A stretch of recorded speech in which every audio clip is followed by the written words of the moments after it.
even without talking. I'm barely able to keep the car on track. Oh, that was a bit too late, I think.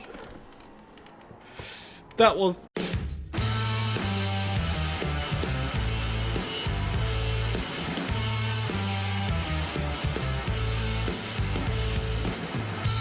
Welcome back to the penultimate episode of our DTM 1992 European Tour. And as you may have read in the title already, it's a bit of a special episode. Our grid of 3 German premium car manufacturers, and Opel, is joined by a 5th car make today as 3 BTCC Legends are competing in their Ford Sierra RS500 Cosworths. Rob Gravett, Jerry Mahoney and Dave Morgan will try to show those Germans and others how it's done around Doningtonpark, where we will race today. This race was actually part of the ITR in 1991, which was contested mainly by DTM drivers, and the 2 races then were both won by Frank Biela in the Audi. So, can they bounce back after a shocking weekend in Estoril last time? Well, Audi seemed to be back in strong form in qualifying, while I only managed to get Keke Rosberg to 9th on the grid. Not too spectacular, but not too shabby either, so everything should be possible in these last 2 races. The rest of the grid, minus Jörg van Ommen, who starts from P29 and his Mercedes, is on your screen right now, and with that, it's time to start the penultimate round of this championship in Doningtonpark. So guys, this is it! Donington! This is actually a premiere on this channel. I have never raced at Donington, I think. At least recording it. And even outside of recording, I never really raced much at Donington, which is quite a shame because, objectively speaking, this is a brilliant track. Now, I might have some reservations against Donington back from my days playing Toca Race Driver 2 on my PS2, because I don't think there was one career mode event. I don't remember in which car that was, but it was super frustrating because it was super hard for me at the time. Maybe I also just sucked at Donington, but yeah, so a lot of memories, including getting frustrated at this track. Let's hope this is not a bad omen. Maybe today is the day when I finally come to peace with this track. So far, looking okay throughout lap 1. This here later will be one of the best overtaking opportunities, this chicane here. And then this immediately leads into this hairpin where we already round the outside of Roland Asch. We try something. It doesn't work. Now he's attacking Emanuele Pirro in the BMW ahead of us. Ooh. Right into the next hairpin, and maybe this time we can take advantage. Not quite. Asch stays ahead. But we gained 1 spot in this first lap. Let's see what... Ooh. What we can do with the rest of this race.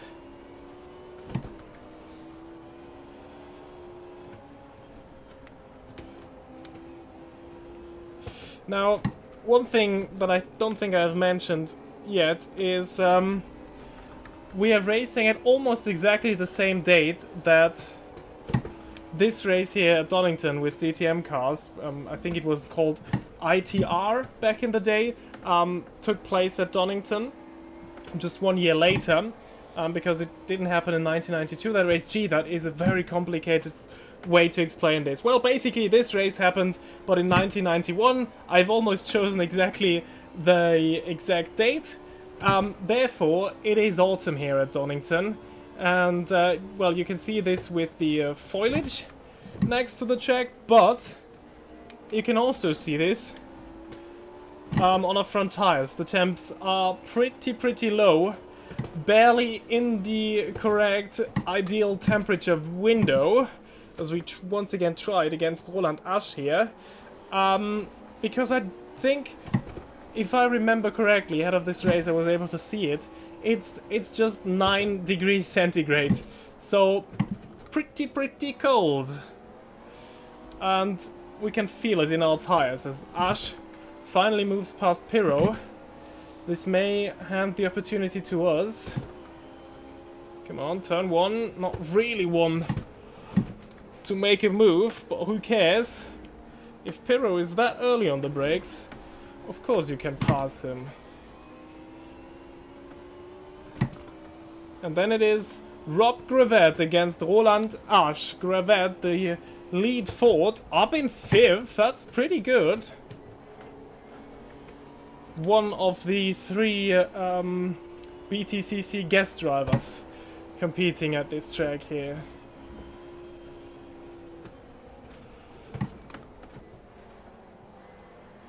Got a bit out of shape there, had to defend against Pirro. That worked though, and we're getting a good run on Gravett and Asch now.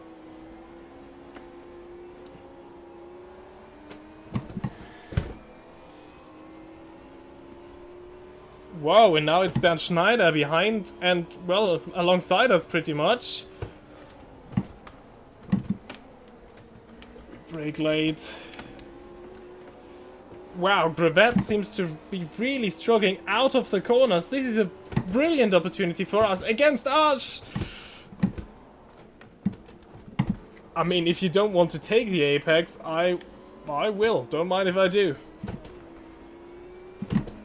Oh, but now the Ford has a bit of power there.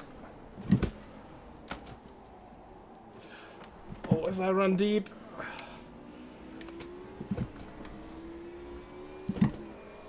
Wow, but the traction immediately out of the corner seems to be very poor for the Ford, or at least for Gravett's Ford. The others are even further behind, so it can't be much better. And now, we need to go Audi hunting once again. Once again, in the top 4 positions, there are 3 Audis. This can't stand.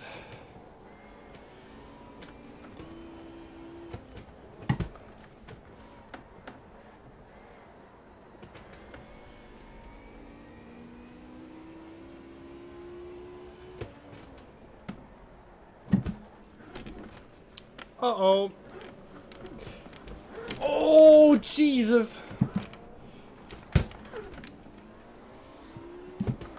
Oh, I'm very sorry, Rob Gravett. Oh. I may have cost him some points there. Actually, a lot of points. Yeah, I was trying to push too hard. Move the braking even a bit further for that corner. And as soon as I came across that hill, I realized, oh, that is not going to work, mate. So back to 6th we go. Unforced error, once again.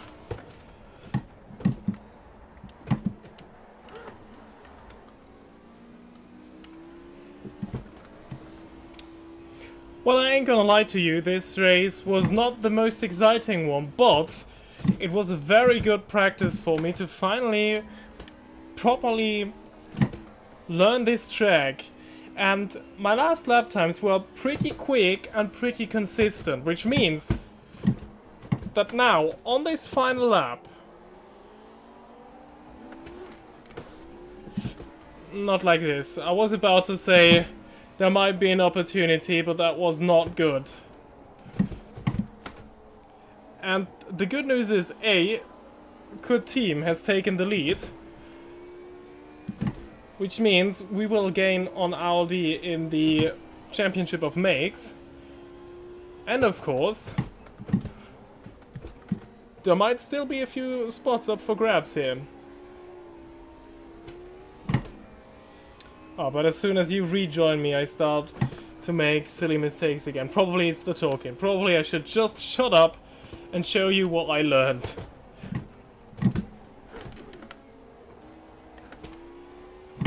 That was not it, what I learned. Performance anxiety is probably kicking in right now.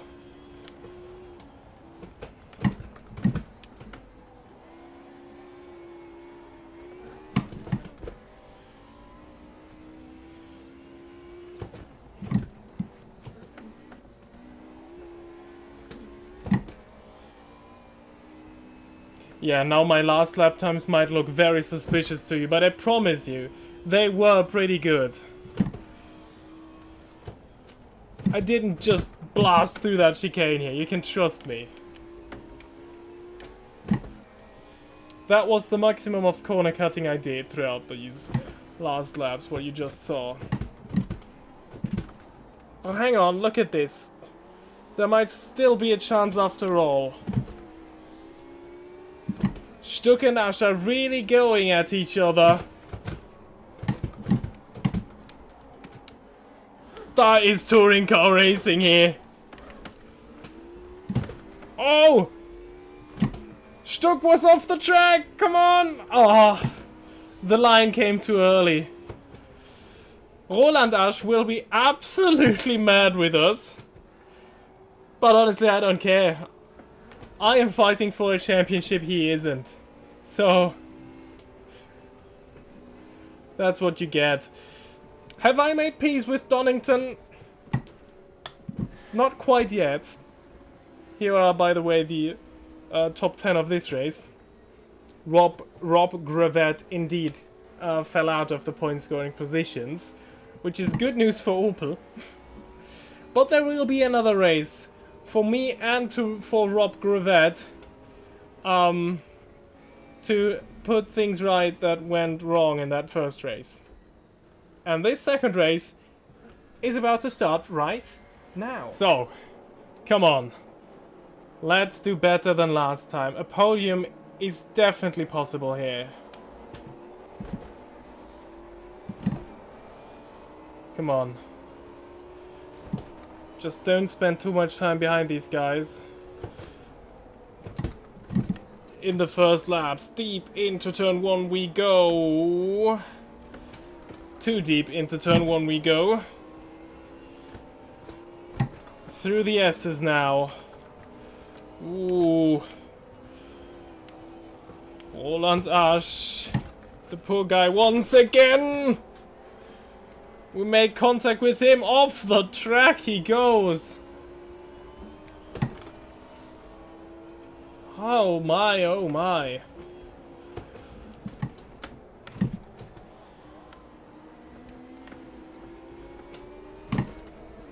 I think he might want to have a word with us yet again. But it's only lap 1, maybe he will have forgotten by the end of lap 13. And this is a brilliant exit we are getting. And immediately we are behind Rob Gravet, yet let's really do it carefully against him this time. He says, and completely dive bombs him into the chicane, but I managed to back out of this one, and it seems like he didn't even mind. Ooh, that's an interesting line that he is taking. Almost missing the apex, as it seems. We have the better traction than the Ford.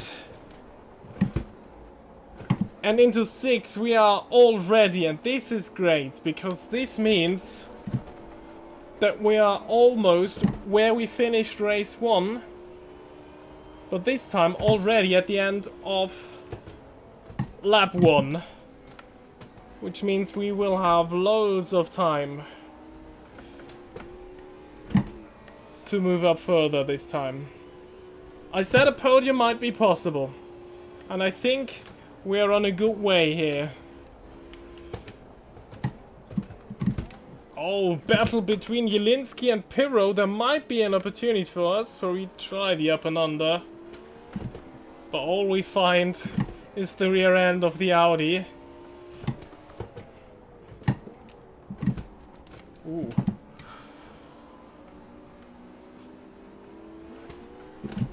That was well done by Pirro.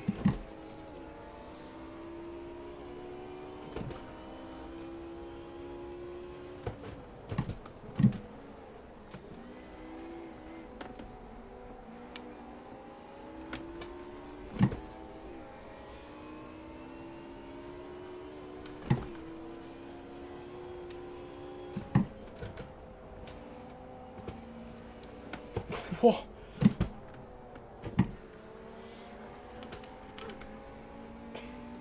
I thought we got such a nice run down the hill that we might be able to try something into this very fast right-hander.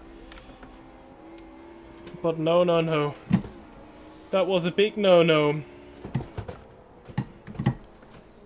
And we're lucky to not have completely ruined Emanuele Pirro's and presumably our race.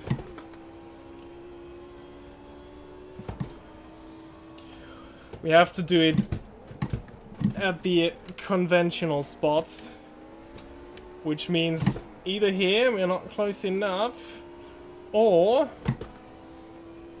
into the hairpin. Thought I was trying to stick to the outside because I was almost sure he would try something against Jelinski. And we're wasting a bit of time here. This is what we tried a lap earlier. This time we try to... I was about to say to squeeze Pirro a bit, but he did not mind at all. And now he's getting squeezed by Jelinski. We are very late on the brakes into turn 1. Wow, I didn't even want to go for that move. But it worked. Sometimes these are the best moves. And now, once again, our favorite car in the world. Audi. Car brand, should I rather say. Actually, I like this car. I'm talking down like crazy, but... Actually, I quite like Audi.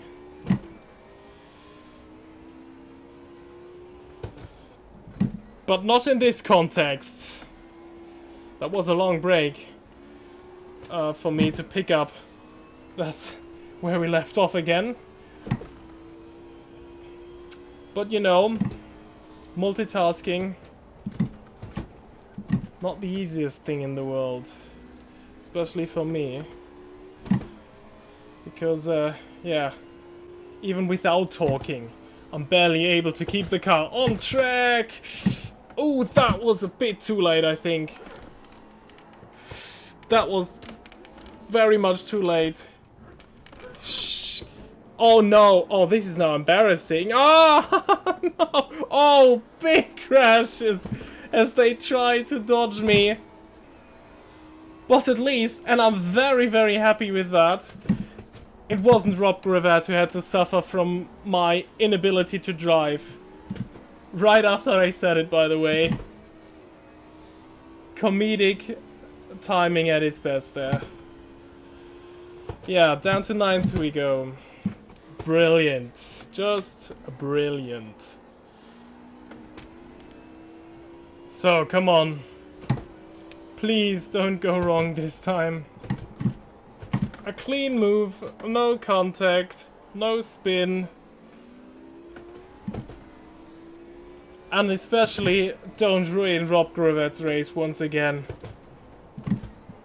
Otherwise, Keke Rosberg won't ever be able to set foot into Doningtonpark again. On second thought, no one's witnessing this. There are barely any grandstands. Is this actually the case? Are there really so few grandstands at Donington? I thought this is like, top 3 British racing venues. First Silverstone, then Brands Hatch, and then this one here. In terms of capacity and also popularity, right? But maybe I'm completely wrong there. Feel free to enlighten me in the comments.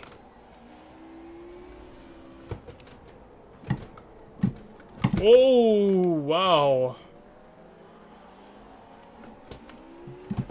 He left the door quite open there. Once again, an unexpected move that I originally didn't think it would be possible to pull off. Going deep into the final lap, and that ain't good. Oh, and now Ah, it's a drag battle, and I mess up one upshift. That one was better. At least I have the better line into turn 1. The inside was mine.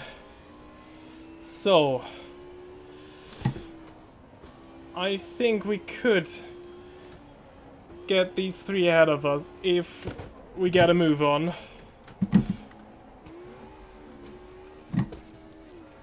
And don't do that again. Then I think this would be possible. I think this is 4th. Better than race 1. Far off what would have been possible in this race. Oh, they're having a tremendous battle, and this is brilliant news for me as Schneider goes off the track. Because this brings us very close. And there are still 3 laps to go now. So, P4 is very much on the cards. I just need to pick them one by one. I can go quicker than them, I think I've proven this.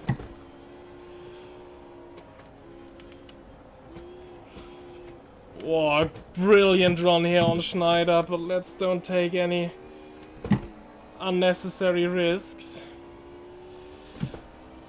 I already had 2 big moments that cost me lots of positions. And that were quite embarrassing, especially that last one in the hairpin where I just spun round. And then trying to get the car pointing in the right direction again. Spun round once again, so that was really... yeah... not my proudest moment. Not anyone's proudest moment, I think.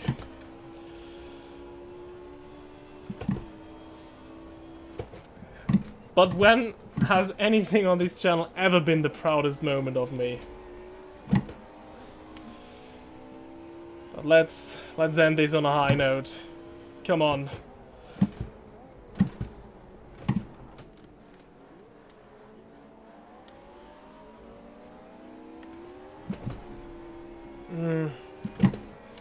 Thought we could out-drag him. Wow, he's really early on the brakes.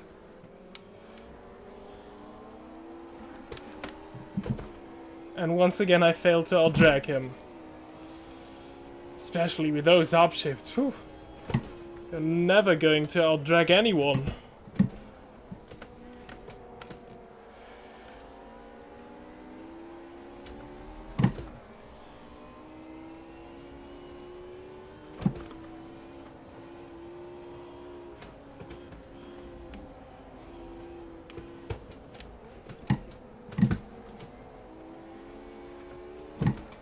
I said a lap earlier, don't take any unnecessary risks to try any silly move into this corner. Well, there we go.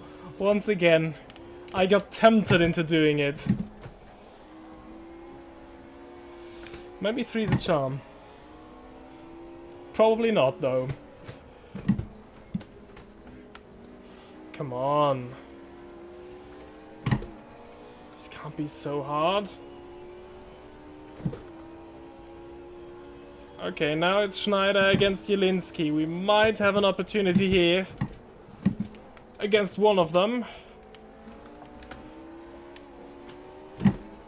We don't really have one. 4-way battle with 3 manufacturers, this one. Ooh, bit of contact with Schneider. Yet again. Didn't work. Let's try and get a better entry line, and this time I think this should stick. It does. Final lap. Seems like 4th. After all, is a bit too much. But 5th.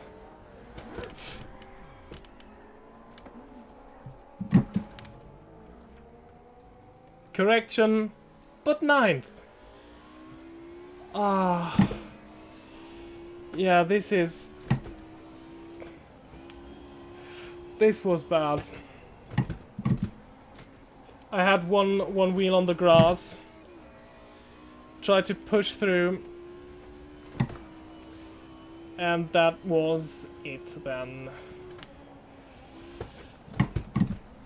And that might even be it for championship ambitions. I think we're still mathematically in it. But I've thrown it away. Round the final corner we go. And indeed, it is P9 in the end. And once again the question, did I make peace with Donington? No, absolutely not. But once again, as in old PS2 times probably, it is my fault. This time, I am absolutely certain of it. I've thrown 2 pretty good results away here. And possibly the championship, but this is something that we will take a look at now. The top 10 of race 2 here at Donington are on your screen right now, and I'm very happy to tell you Rob Gravett has after all done it. 1 point for him here in that BTCC crossover episode. We haven't seen much of them, mainly because I, took out Rob Gravett in race 1. Well, now let's take a look at how these 2 results today are reflected in the drive. The lead of the championship over Klaus Ludwig and ourselves, and it is quite a significant gap right now. Frank Bieler could take the championship in the first race in Hockenheim next time around. We are 33 points behind, and with a maximum of 40 points on offer in the last 2 races in Hockenheim, it is going to be a tough ask for us, but it is not entirely impossible. Well, and in the Championship of Makes there is no real change at the front. The gap remains the same as both Audi and Mercedes each won a race and finished the other in second with their highest car. So, well, this is also yet to be decided in the final 2 races in Hockenheim.